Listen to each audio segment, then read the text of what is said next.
Byllisi vrenon Skënderbeu në një barazim pa gola në dëshmuçe, por ky ndoshta është barazimi më i ëmbël që korçarët mund të kenë arritur ndonjëherë. Teuta nuk ka mundur të fitojë dhe pika e marrë në ballë shëmban Skënderbeun sërish në vend parë. Byllisi, 3 pretendentëve, u amati kokën me të njëjtën njësi dhe pasi frenoi Teutën e mposhti Tiranën, nuk toleroi as ndaj kampionëve.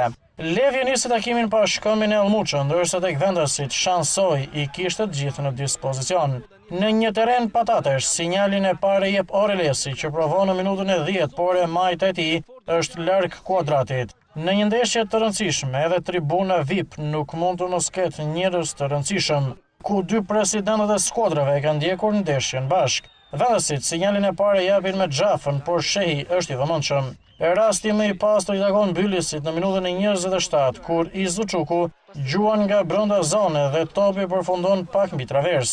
Ndeshja është shumë e dy luftuar në mesfushë dhe shumë taktike. Kjo bën që raste të pastra dhe futbolli i rrjedhshëm të mos krijohet. Pjesa e dytë nis me një rast ideal për korçarët. Sebino Plaku, i vetëm në zonë, nuk tregohet egoist dhe pason për Muzakën, por largon mbrojtja.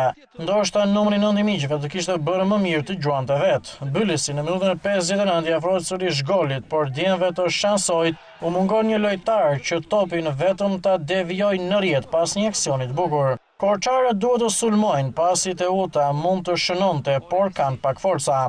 Në minutën e 66, Muzaka provon me kokë, por pa sukses. Minutat kalojnë dhe asgjë nuk ndodh veç lojës së zakonshme në mesfush dhe dueleve fizike.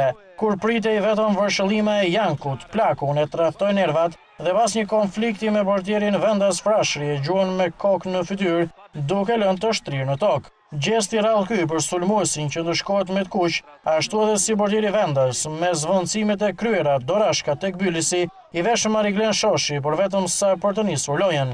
Përfundon pa gola, Vendasi të kënaqur, ndërsa Skënderbeu në fest, pasi ka mësuar edhe barazimin e Teutës. Korçarët janë në rrugë të mbrojnë titullin, kur mbeten edhe 180 minuta kampionat. Apolonia dhe Pogradeci janë pengesat e fundit deri në ngritjen e trofeut.